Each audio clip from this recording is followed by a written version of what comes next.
At this time, I'd like to introduce Mike Carley, who is going to introduce our program. Thanks. Yay, Mike.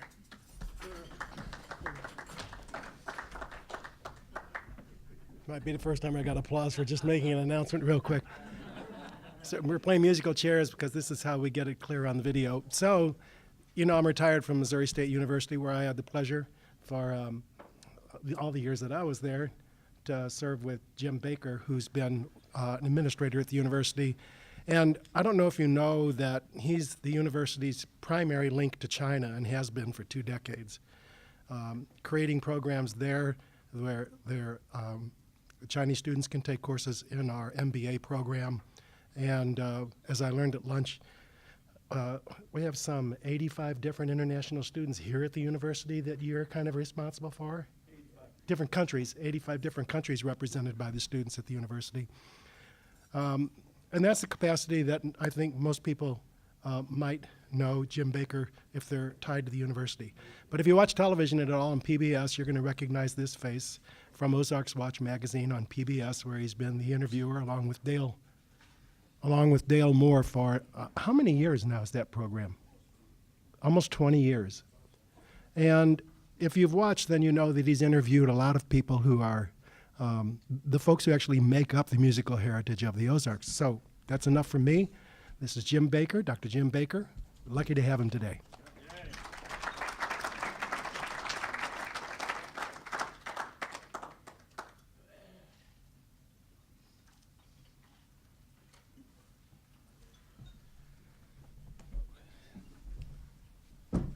20 years ago, I would have jumped up on this side of the stage, but today I probably would have fallen on my face, so I didn't want to do that. Actually, sitting here is like being on a panel. I thought there was going to be a podium, but that's okay. This morning, I put together a PowerPoint presentation, and I sent Mike an email and said, "Hey, can I do a PowerPoint presentation?" He said, "Well, it may be a little bit difficult." So what I did is, I'm a creature of habit, so I did my PowerPoint and I printed it out. And so this morning, it was kind of wet at my house. I was walking out the door. One of my dogs was trying to get my attention, so I dropped my homework on and it got all wet. So, yeah, so that's my excuse. I learned that from many years of being at a university. I learned the excuse, the dog ate my homework. So a couple of things before I get started. One is, when Mike asked me to speak to the group today, number one, I never turned Mike Carley down because he's a mean man. He really is. So you got to be careful with him. But it's my pleasure to be here today, and as I fight my different allergies that come along.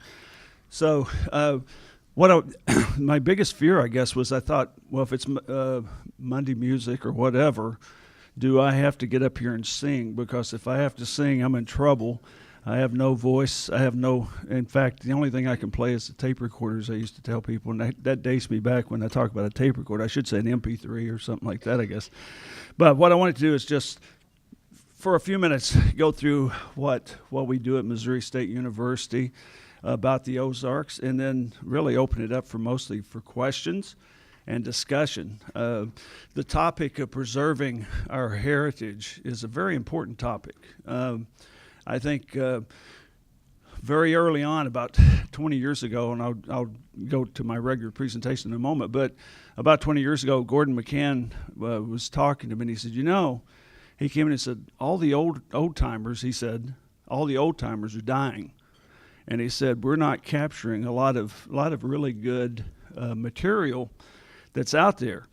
And Gordon, as you well know, has accumulated really a very large collection, and that's at Missouri State, and I'll talk about that in a moment. But that really struck a positive chord to me, in the sense that there's a lot of stories out there in the Ozarks to be told, and there's a lot of stories. When you think about it, think of all the thousands of people that have had these wonderful stories to tell, and we've not been able to capture them. Now, we've been able to capture some, and so there's different techniques and different ways of doing that. So What I'll talk about today, a little bit about the Ozarks region, talk a little bit about preserving our heritage and traditions. I'll talk a little bit about our Ozarks Studies program, and then I'll talk about the musical heritage of the Ozarks. It's a really, as you guys well know, the heritage is really rich. It's much richer than I realized when I started about 20 years ago looking at Ozarks Watch magazine. Gordon McCann and others were very influential. So most of our shows started off with jig dancing and fiddle tunes. And I learned my lesson from Gordon. You don't call it fiddle music, you call it a tune. And so you have to do things properly. And Mike Smith knows all that as well. So when you think about the Ozarks, I'm going to read something to you because it's important enough to read it. One of the people that really influenced me when I first came to Missouri State, and I've been here for about 25 years, and I have a multiplicity of roles. I have a fairly unique lifestyle. I do all the international programs. I do the Jordan Valley Innovation Center, the E-Factory. I'm very much involved in entrepreneurship, economic development, and I'm also head of all of our research, et cetera, et cetera, et cetera, and I like that. And Dr. Kaiser, when I first got here, said, I think you need to be the head of the Ozarks Studies Institute. And I said, I have no idea what that means. And so, but he appointed me anyway. Part of the discussion that I had, or as I started really looking at the Ozarks, I started looking at some of the work of Milt Rafferty. A lot of you may know Milton Rafferty. He's a geographer. He was a geographer at Missouri State University. And his book, Ozarks Land and Life, if you really want to really look into the Ozarks, get that book and read it because it's really full of all kinds of great information about the Ozarks. And in fact, I've used a lot of his book to help us get subjects for a lot of our television shows. Because when you go back and read the different kinds of stories he's talking about, it's very interesting. And so we use that as a way of looking at the Ozarks.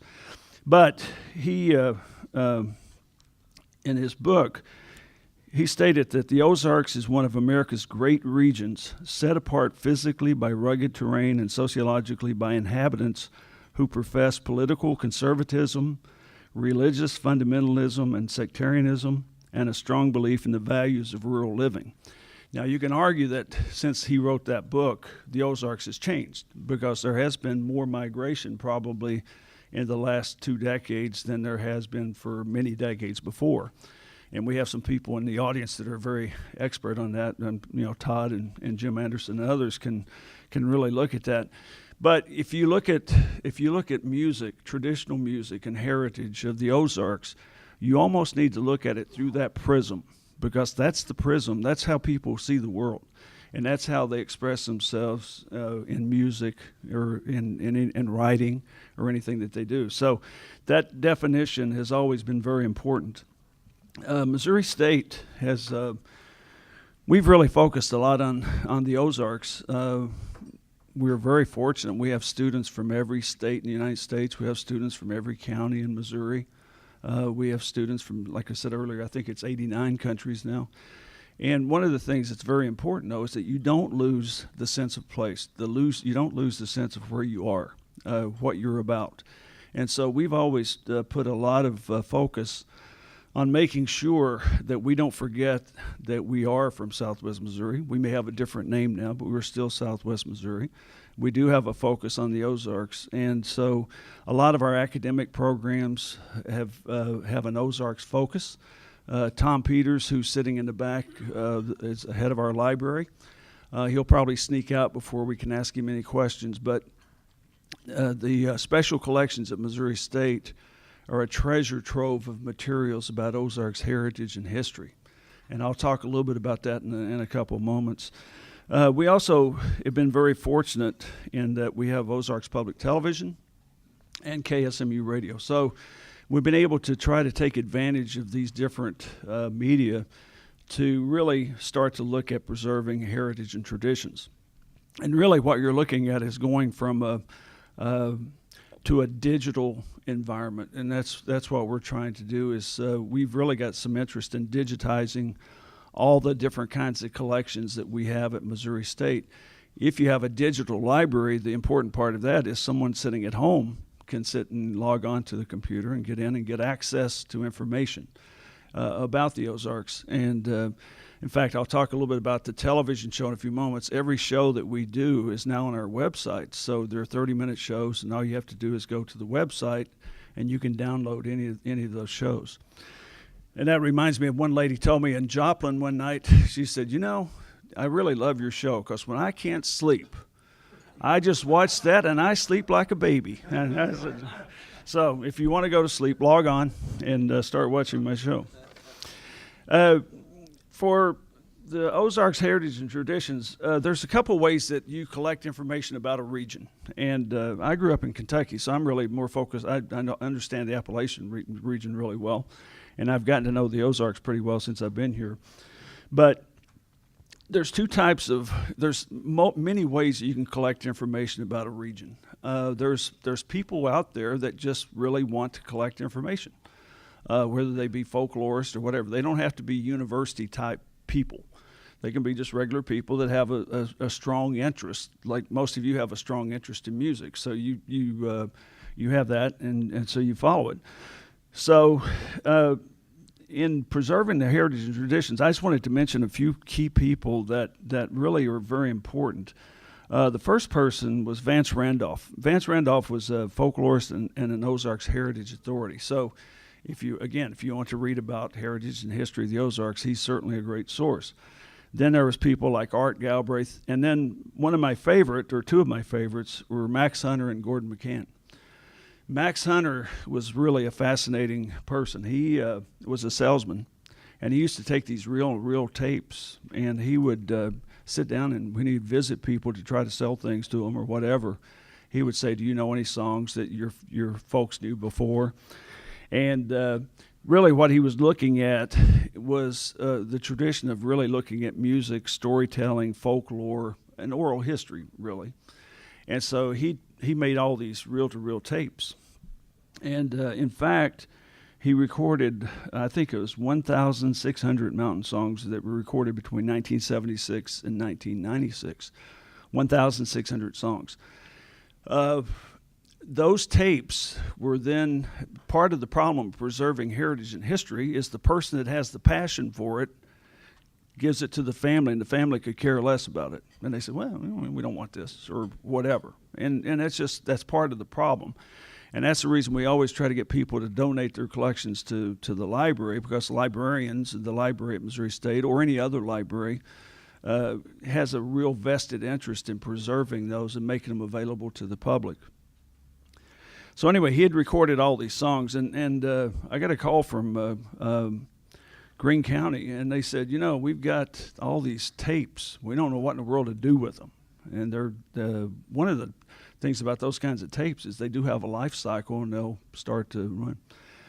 So we took that on, and Mark Ballou, who's was the lead singer with Big Smith, was working on a master's degree, and we had our music department. And so they have done some tremendous work with that. And I don't know if any of you have ever seen the Hunter collection. It's part of the Special Archives, and I'm going to talk a little bit more about that in a moment, about what they did. A second person that was really very instrumental in all this was Gordon McCann. And Gordon did over 2,000 fiddle tunes, field recordings, and about 3,000 hours, including all the different variations of the music. And he had me at his house one night, and you walk into his basement, and it was just full. And so I said, Gordon, I hate to be an alarmist, but what happens if there's a fire? What would you do? No. And but when Gordon, as we worked with him more and more, he became more interested in donating. And I told him, I said, I don't, whether you give this collection to the University of Arkansas, University of Missouri, it really doesn't matter. It needs to go someplace because it's an unbelievable collection of history, oral history. And so he finally decided to give it to donate to Missouri State. And Tom and the people at the library were really good. They set up an office for him so he could come in and transcribe and do the things and do justice to the collection, because he had spent literally years collecting these things.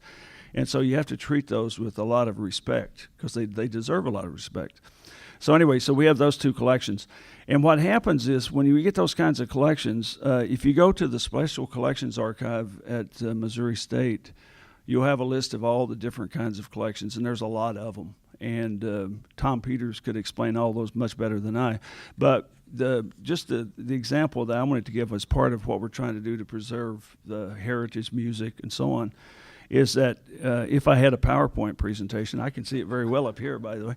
But if you go into to this Max Hunter Folk Song Collection, because each collection has its own webpage, and you can do a search. And so on this one, I just pulled up a search about, and you put in words. You can just key in words. It's so that way. So I was interested in Pea Ridge because of the Battle of Pea Ridge and all those things.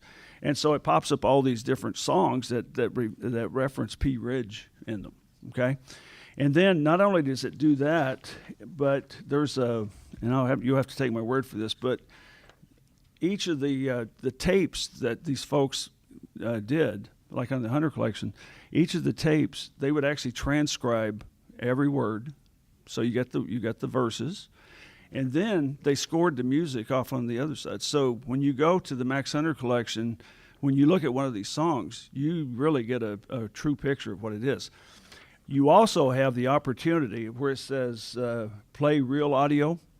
That's really the fun part, because most of the people that sang these songs were terrible. I mean, they really could not sing very well. But what they did is they recorded it in its truest form, and a lot of this music was passed on orally. So it was it's an important collection in that sense. And if you start from a research standpoint, if you start really trying to put together what the Ozarks looked like and how things were, and you look at history and you look at these oral histories and all the different pieces of information, you can start to get a picture of how people lived, what they thought, and so on. So that was those collections those things were outside of the university, but they were extraordinarily important. Folklorists and people that are not at the universities are very important collectors of information. And so we have we have art collections. We have lots of different kinds of collections that other folks have done during their lifetime because it was their passion to do.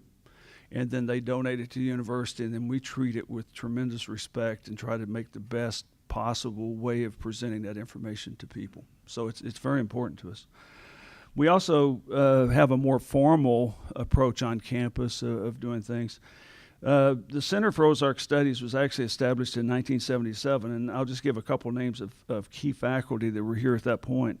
Robert Flanders, Robert Gilmore, Don Holliday, who's one of the best storytellers that I know, and Milt Rafferty was also very important. There's a lot of other folks that were part of the Ozark Study Center. That was a fairly...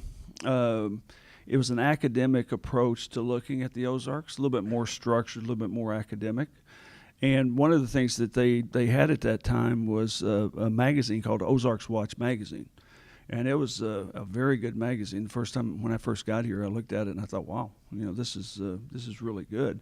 They tried to go between the academic purity. They didn't want just academic folks reading it. They wanted just lay people to read the information about the Ozarks as well. So it was kind of a nice crossover. In 1996, as I said earlier, Dr. Kaiser asked me if I would be the head of the Ozark Studies Institute. And my philosophy in life is never say no to your boss, and that's the reason I've had a job for a long time. So I was also, when I was in Idaho, I was actually the director of the Western Studies Center there, so it was kind of an interesting transition to go from a Western perspective to the Ozarks. But a couple of things we wanted to do. We wanted to, personally, I wanted to get information to people in a format that they would like to see, like to read or whatever, not necessarily a pure academic kind of a journal. We wanted the Ozarks Watch magazine to stay as it was because it was a very good publication. And so one of the things that we did is we started the Ozarks Celebration Festival, which was a festival that was held on campus. And the idea was to get people that normally would never come close to a university campus to come on campus and actually have 3-day celebration, and it was like a little city. The smaller towns that have these different kinds of fairs and stuff, and so we wanted to do that, and that actually caught on pretty well. Unfortunately, it got cut this last year because we were going through a lot of budget issues and everything. But it was really a good way to get information out to people and to get people off campus to come on campus. The other one that I'll talk about a little bit more detail was the establishment of Ozarks Watch video magazine.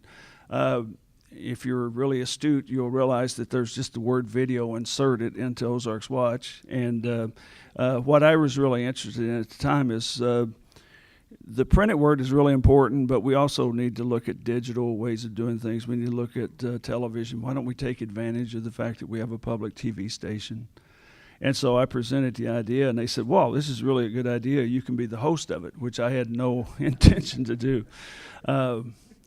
The advantage I have is since I don't get paid to do it, if I got fired, it wouldn't cost me anything. So, I have no pressure when I do it at all. So, in fact, part of the problem was the show started, we were only going to do about 10 shows just to kind of about the Ozarks.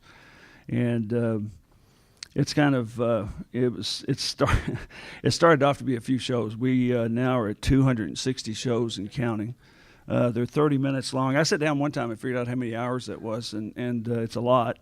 And about 20% of the shows, as I looked at them, focus on music or dance or house parties or ways that people entertained themselves when they didn't have access to television or if they were in a rural area. So, so we started that TV show, and then the role of Gordon McCann, I have to always mention that because he really was instrumental in having us do all these different kinds of shows.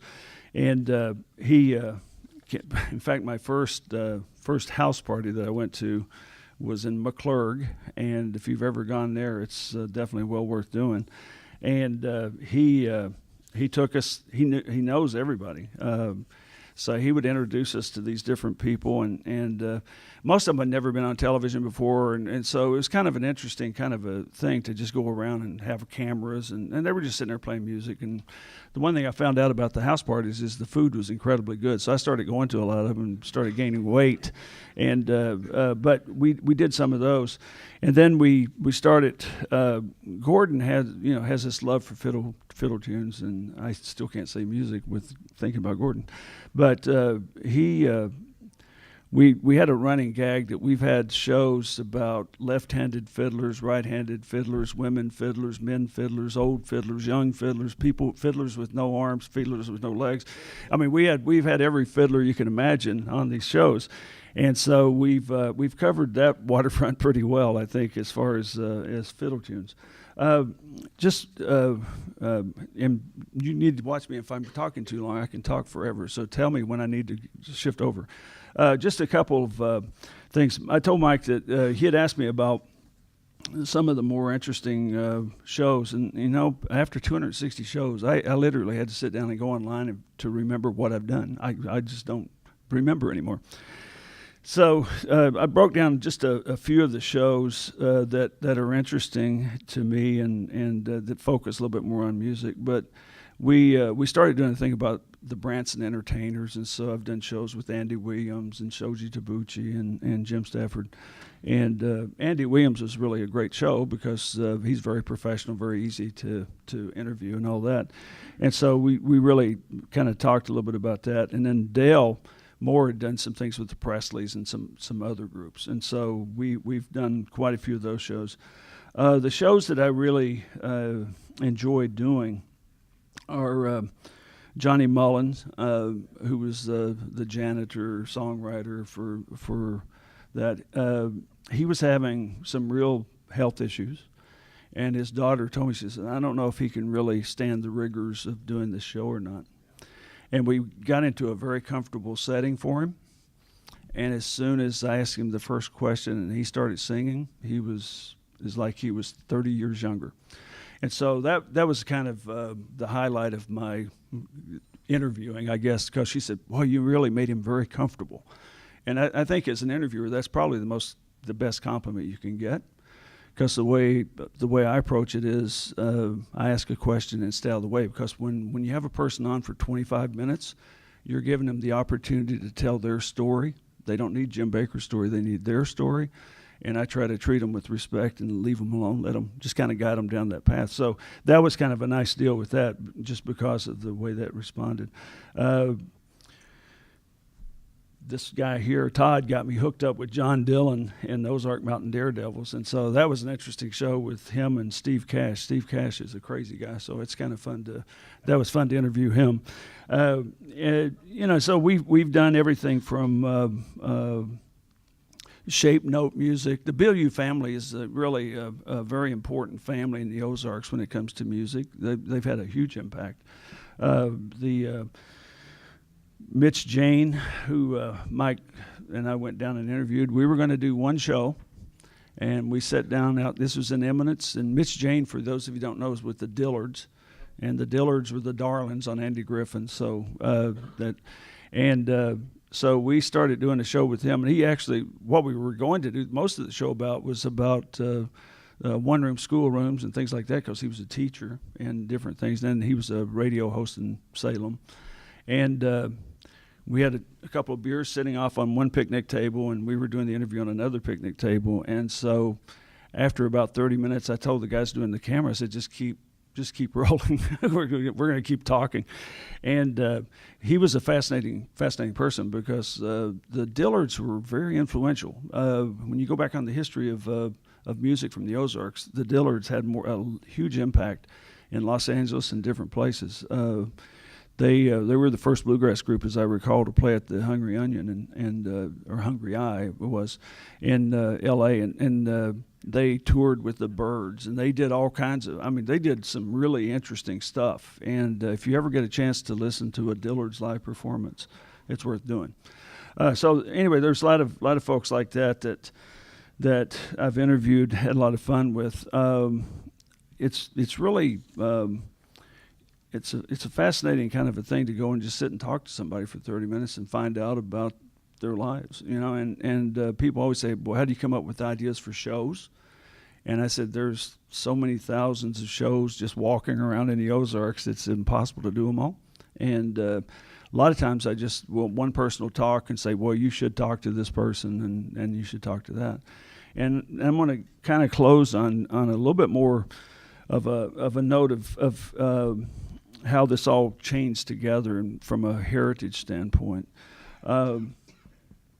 It's really fascinating to me. I was doing a show with Albert Brumley Jr., and he was talking about, he said, well, there's a reunion that takes place every year, and it's at this house. I think it was Virgil Glenn's place, and it's over towards Pittsburgh, Kansas. And he said, once a year they get together and just have a reunion. These are all musicians from the old days. So let me give you kind of a timeline, and then tell you what I think is very interesting about music in the Ozarks. KWTO signed on in 1933. And it was called Personality Radio. And the reason it was called Personality Radio is because that's what it was. It was a bunch of musicians, and they would be on, and they'd have shows, and they would go out and actually would be salespeople for the stations as well. But it was all about the personalities. And so I was talking to, I think it was Speedy Hallworth, and he said, my typical day is we'd start at 6 in the morning. We had a 30-minute show, and I'd play guitar, and that'd be a backup, and then there was about 8 or 9 of these guys, and then at 8 o'clock we'd switch shows, and this other person would be the lead, and I'd be in the background, and so they'd go literally the whole day, and it was mostly during the daytime with these 250-watt deals. But so they were kind of the rock stars of the day. They were really important. And there was also KOAM in Pittsburgh, Kansas. So the two of them together had I think something on the order of like 50 musicians. Live musicians performing all the time on radio. So those were very, very important. In 1942, KWTO, everything switched over a little bit. There's a show called Corns a-Crackin', and I imagine most of you have heard of that one. That was on from 42 to 48, and it was carried by the Mutual Radio Network. still radio. And then in 1955, 56, the Ozark Jubilee started, and it was on ABC and so on. And then over time, you also have the Branson theaters, and you have all that. So what I saw there was this progression from radio to television to live entertainment to tourism and all that.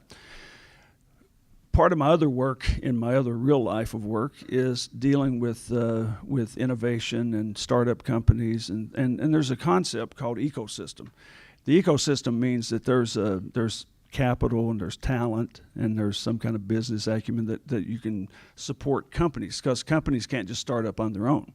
So if you have this really like a good ecosystem, like Springfield has turned into a good ecosystem for innovation. As you look at all these magazine articles and stuff about, we're number 6 in this and number 10 in that. So there's an ecosystem.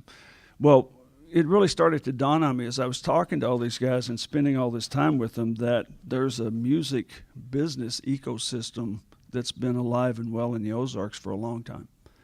So when you take the musicians, and I have to read them off because I'll forget some, so the ones I was talking to are like Speedy Hallworth, Doc Martin, Carl Hayden, Virgil Glenn, Landon Hale, Al Brumley Jr. Those are folks that were early pioneers at this. But if you mix them in with a bunch of business people like Lester Cox, like other folks that were investing in these things, because those folks really actually did see that there was a dollar to be made in these enterprises. So I think that part of what I kind of came to the conclusion is that there was an ecosystem that really supported music, because there was a business community that really thought, hey, there's something here to be done that we can move forward with. So you have people like Ralph Foster and Lester Cox and others that actually invested in these TV shows and stuff, because those were really pretty risky ventures for them to start in. They started off with a transcription service. They were transcribing radio programs, live radio programs, and they went into the Jubilee, and they were able to build that up. So I think, just to kind of in summary, I think that there's a rich history and heritage of music in the Ozarks, but there's also a rich history and heritage of business people that really see that there's an advantage to having this type of enterprise here, which means that I think in the future that probably holds true as well as we look at different kinds of things. One of the things I want our Ozarks Watch, we've spent a lot of time doing heritage, traditions, history, and what I really want us to start doing now is start recording things of today, because today is today, and tomorrow, today will be history, and so we'll be going back and looking fondly at 2017. Well, I think we have the opportunity with television, computers, and with KSMU and all the other things, we can kind of monitor what's going on. So I started to do things like interviewing Jim Anderson and business people and different people that really have a huge impact on the Ozarks. And just as an example, it seems to me that Branson is changing dramatically from a live music entertainment to a golf destination. So do we really want to kind of chronicle that change? And I think it's really a nice opportunity for the next Jim Baker or the next Dale Moore to look at those things that you don't necessarily have to look all the way back in the past, because history is happening each day. And so that's kind of where I think I see us heading in the future. And with that, I've probably spoke too much, but I'll be happy to answer any questions. Bo? Did you have much contacts with the people down in Mountain View, Arkansas, at the Ozarks Studies? Yes, sir. I did a couple of shows with them, and that's a really a nice place to, yeah. Yep. In regard to the Ozarks Celebration Festival, is there any way the community can attempt to influence the university to bring that back? The question was on the Ozarks Celebration Festival, is there any way that the community can influence the university to bring it back? Probably I would answer no in a sense, because we're going through such tough budget issues that it's really hard. The other thing is there's a lot of communities that have these terrific celebration festivals, and so I think that it's not, what we wanted to do is just get people to the campus, But if you can go to Nexa or you can go to different communities, and they have lots of festivals, and that was part of the problem. They never were. The attendance wasn't as high as it could have been, because there's a lot of competing festivals, and so that would be really tough for us to do, to be honest.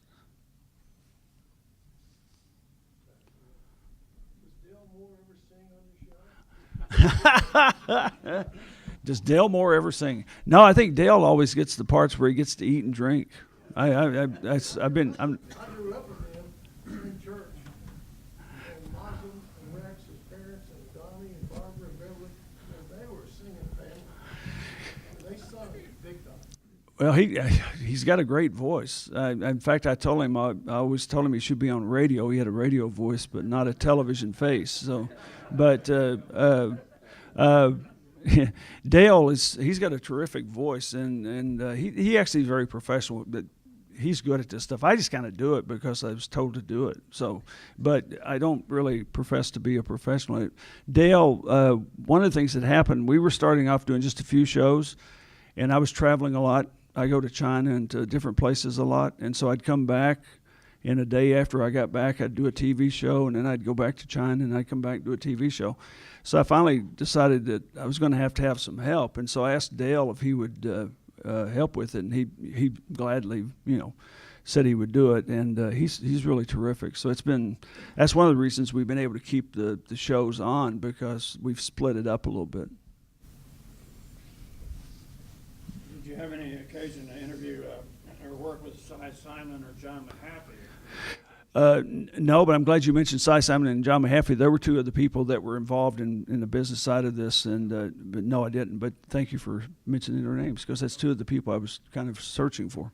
They hired us back in the 50s to work at Usher's on the Ozarks Jubilee. Yeah. The Jewel Theater Yeah. in Atlanta. Yeah. And for 3.5 years, we were sold out every Saturday night. Yeah. But the deal was we didn't get paid much, but they did give us 4 tickets to weekend sale. And there would be a big old car pull up from Arkansas, and the guy'd say, "Any room, any tickets?" "No, sir." "Run in and see." We'd run in, come out, and say, "There might be a couple." "What do you pay?" "Well, we need them." So that explains how you got so wealthy. You mentioned KOAM in Pittsburgh, Kansas. That's the area I'm from. Every noon, there was a group that played music there, and there was one guy who only had 2 fingers, and that was on his strumming hand. Do you remember him? No. Virgil somebody. Well, there's a guy named Virgil Glenn, but that's the only Virgil that I know. But I don't remember. Well, this would have been back in the 50s. Yeah. 50s, 60s. You mentioned about there was people like Lester Cox and Cy and all these guys that basically kind of brought a lot of this together, produced it and everything like that. And I, as a music producer and record person and songwriter, copyright, publisher, there seems to be this big divide anymore. And you kind of mentioned it with turning Branson into a golf destination. And I read something in the paper just recently about how they were personifying, this is going to be a sports mecca and how much we can do it. Is there some way that the universities, both Drury and MSU, Drury used to be big in the jazz area. Mm. It seems like the schools themselves have kind of dropped the ball in continuing trying to pull this together. I, as a record producer, have had a hard time getting financing and getting things to get this ball rolling, and it seems like I find that the community has lost its desire to propagate this music that's so big here, and there's so much talent. As this gentleman next to me has said, he worked for Roy. He always heard, Wally Heider Studio in San Francisco, always heard about all the talent that was here in the Ozarks, but it doesn't seem to get the push anymore out there. It seems to I don't know if it's because the industry itself has become jaded, but That's really, we could spend 2 hours talking about it. That's a very complicated question, and I'm a simple person, so I can't answer it. But I think when we talk about the ecosystem that existed here in the 50s and the 40s is no longer with us. It's just not there. It's just in the music part of it. Yeah, and so I think most of the people now, the universities have very rich music departments. We have entertainment management programs. We have business programs that if people choose to get into the music business, they certainly can.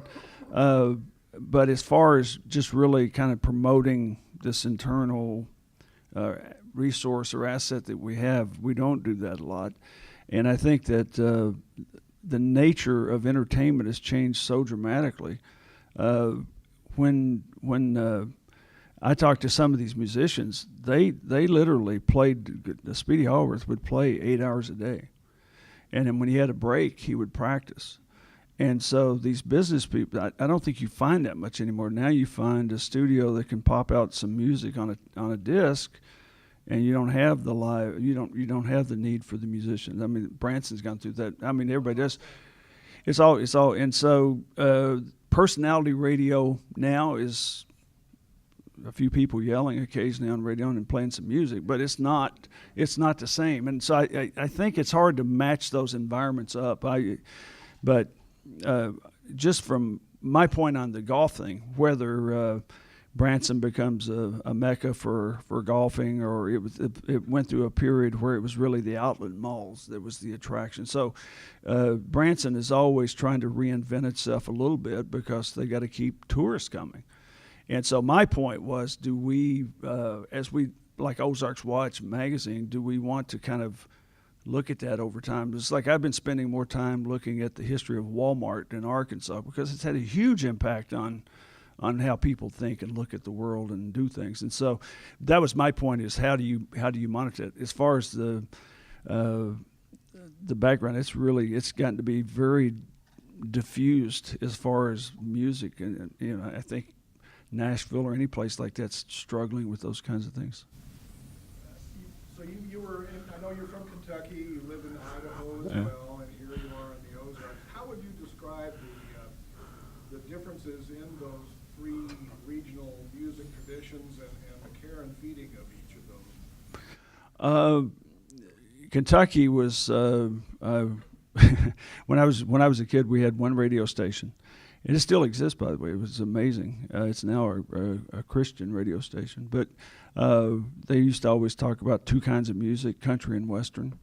And so that's what I listened to country music all of my life growing up, and mostly bluegrass music. By the way, just as a side about Gordon McCann thinks that bluegrass music is like rap. He thinks it's just way too wild for him. He wants to get back to the mountain tunes. He said, "Oh, this is terrible."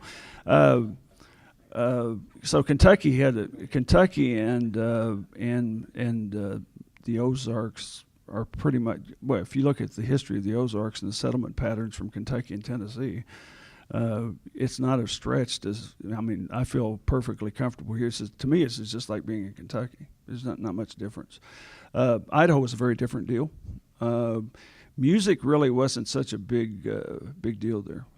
Not to the extent that it was in as part of the traditions and all that. There was some cowboy type music, but it was mostly it wasn't as part of the fabric of the place as much as it is in the Ozarks. The Ozarks and like I say, in Kentucky, where I grew up, Southeast Kentucky, music was fundamentally very important. It was a part of and the churches and the music in the churches was fundamentally extraordinarily important. Idaho wasn't quite that way. So you may have heard when Bob was doing the introduction about jazz in this area. And amongst the board members, one thing that we're talking about is, in a way, we really shined a light on one aspect of the heritage of the Ozarks, and have yet really to address opera, symphony, jazz. Do you have anything you'd like to share about that? Well, I just did a show about the Missouri State Chorale and what they do, and I think that what I would love to see happen is I'd love to see my personal favorite music is blues music, so that's my personal favorite, and so I'd love to see blues music festivals here, a little bit more than what we have now. We have some, but not a lot. I think jazz festivals would be good. If you really look at the popular taste in this area, they don't popped to the surface. Mike might know a little bit more about that from a KSMU standpoint about how the music is selected and what the music tastes are. The beauty of having FM radios, I have a jazz station and a blues station, and I just go back and forth. So the problem with that is I don't listen to anything local anymore, which drives the local guys crazy. So it doesn't rise in popularity. Like if you have a big event at the JQH Arena and you want to get 9,000 people, you better have a country, a modern country, not the Merle Haggard country, but something else. You know, like Faith Hill and Tim McGraw will be here and they'll sell out. If you have jazz groups, you have to put them into the 180K Hammond's Hall and all that, which is fine. But I think they are underemphasized, and we're missing a lot by not spending more time looking at those. Earlier you mentioned the Ballou family, as in Mark and the gang. They've told this story many times from the stage about how there's two branches of the family, the Hill Ballous and the Holler Ballous. One branch went to preaching, and they populate almost all the Baptist churches in South and Southwest Springfield, and the lowest. And the other half went to the music end of it, and they ended up in Branson and Springfield. Yeah. And I just recently went to the Big Smith reunion at New Year's, and it's a perfect example of it. Those guys can play almost any instrument you hand them, better than the persons that are supposed to be the expert on it. So it's fascinating. Yeah, and by the way, one of the big influences of the Dillards and other groups that were bluegrass type groups is they had a huge impact on rock music because, like I was talking to Mitch Jane, we were talking about the Byrds. They really didn't have a good concept of harmonizing and stuff, and so the bluegrass kind of a little bit more complex. I mean, you can argue that bluegrass is fairly close to jazz in a way because it's got some very similar kinds of things going on, but. There's been a lot of, but the Ballou family, there's been a lot of influences in this that come out of this area. Carl Hayden, the Hayden family, obviously from a jazz standpoint, was really important. So, yeah. Oh, sorry. One. A couple of jazz names too is Jerry Hoover and Rocky Elway. Mm-hmm. Yeah. Right. Have you ever done a program on the Weaver brothers and the Elvira? Yes. Delmore did that one. I'm getting the one more. Go ahead. Mentioning the jazz and playing off of Chris's comment, my observation is that the universities, MSU and Drury both, have drastically cut back their interactions with the community regarding jazz. Both used to do really good quality jazz camps that the local kids could attend. They brought in nationally ranked jazz players as staff. MSU's just dropped it all together. Drury has gone to a local staff camp instead of bringing in the top ranked players that used to happen. And I find that's really a sad change. Yeah, and my disclaimer is I have nothing to do with the music department, but I can certainly talk to them about. There is when I was in Idaho, I went to University of Idaho. They had a jazz festival, and that was the big event of the year, period. And it was huge. And so we've not captured that here, and we need to. Jim, real quickly, Okay. Can you close with some instance or incident or during one of your shows that proved to be either hilarious or embarrassing or super entertaining? Well, there's a lot of embarrassing ones, and they mostly me messing up. I was with Lonnie Hoppers, he's a bluegrass guy, and it was at his house, and we were sitting out in the yard, and there was evidently gopher holes behind the chair. And so as I was doing the interview, I kept going back, and I kept getting shorter and shorter, and I thought, my God, Lonnie's growing. What's going on here? And so I just kept asking the questions, and they've got that one someplace. And then one other one, just real quick. We did one about border collies, which are great dogs, and this guy said, my dog doesn't like people, so you need to be a little careful.